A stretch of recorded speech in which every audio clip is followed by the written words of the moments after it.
The iPhone Air is a really nice phone. It's super thin and very light. But after using this as my daily driver, Apple made a lot of compromises in order to create this minimalistic phone.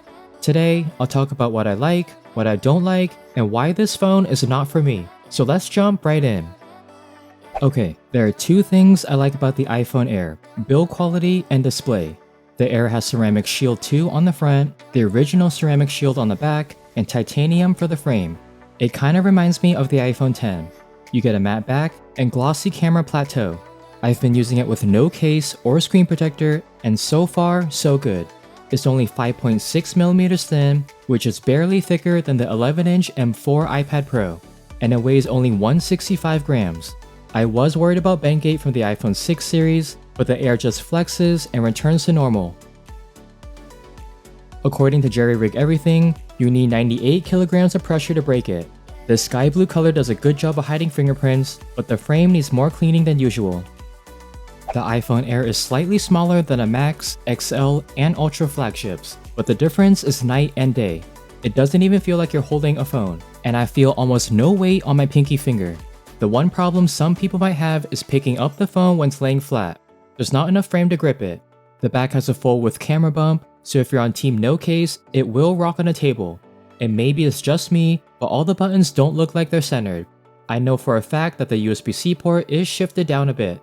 I feel like the iPhone Air is a preview of what's next. Like, two of these can make the rumored iPhone Fold, which would be slightly thicker than the iPhone 17 Pro Max. If you're interested in the iPhone Air, I'll leave a link in the description box below. Alright, the screen is excellent. It has a 6.5-inch OLED display, 120Hz ProMotion, up to 3000 nits peak brightness, and an anti-reflective coating. It's the same display found in the Pro phones and base model.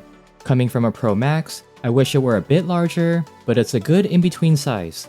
Not quite a one-handed phone, but not too bad. The anti-reflective coating and higher peak brightness makes the screen a lot more viewable outdoors. There's nothing bad about this display, but if I had to nitpick, there's a noticeable gap between the top bezel and dynamic island. If you're just scrolling around, you'll barely notice it, but once you see it, it's hard not to look at it. Also, it would have been nice if there was an in-display fingerprint reader.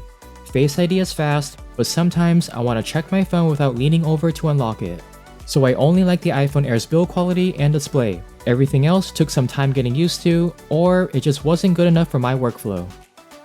So moving on to what I don't like about the iPhone Air. These aren't bad things, but they aren't good either. The Air has a mono speaker, the grills on the bottom are just mics, and sound only comes through the earpiece. Watching short form content is fine, but if you're watching a video in landscape or playing a game, that's when you'll hear a difference. I'll do a sound test compared to the iPhone 17 Pro Max.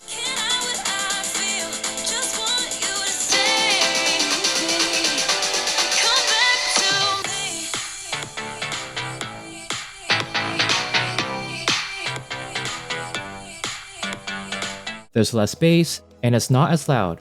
The sounds are not terrible, but it is a downgrade from what most people are used to.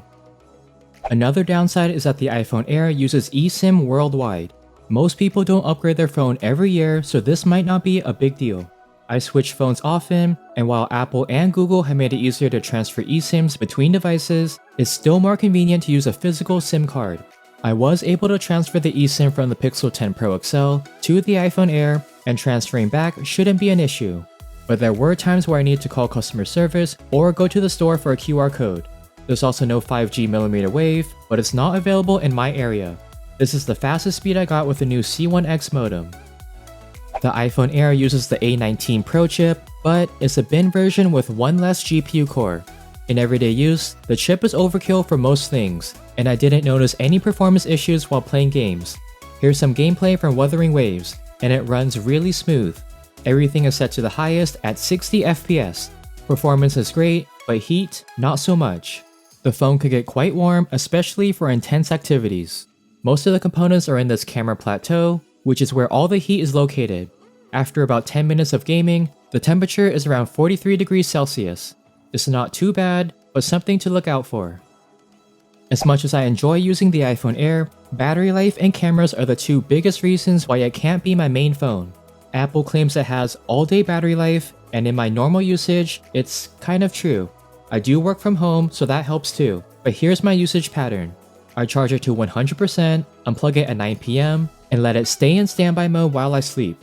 When I wake up, it's around 95%, and as soon as I use the phone for messages, emails, social media, and playing music, the battery starts to drop. By noon, I usually have around 70%. During lunch, I record a short video, which drains the battery even more to about 50%. And by dinner time, it's down to 30%. I came from the iPhone 16 Pro Max, so I had to keep track of the battery for this one. If I record a longer video or play a game, I can definitely kill the battery by late afternoon. But for light users, battery life will be fine. And even if you check messages and take a few photos here and there, you'll be okay with it, especially if you charge your phone every night. I have wired and wireless chargers throughout the house, but if you're on the go, you're gonna need a power bank. The charging speeds are a little bit slower, but again, it's fine for overnight charging. Now the other issue is the camera. I use the cameras on a daily basis for photos and videos. Unfortunately, the Air lacks those pro features like Pro RAW and Pro Res. I can't even record in HEVC log. I started recording in ProRes log earlier this year since it's not overprocessed and I enjoy color grading.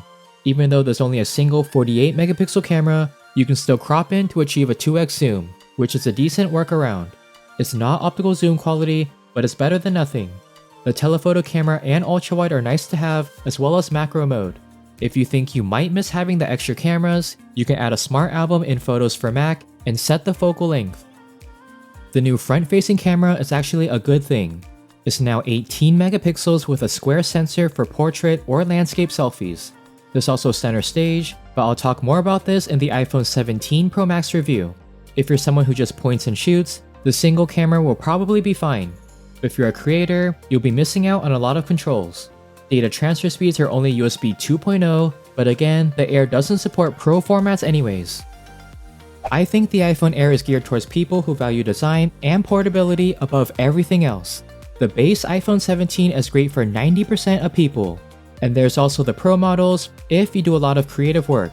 But what do you think about the iPhone Air? Let me know in the comments down below.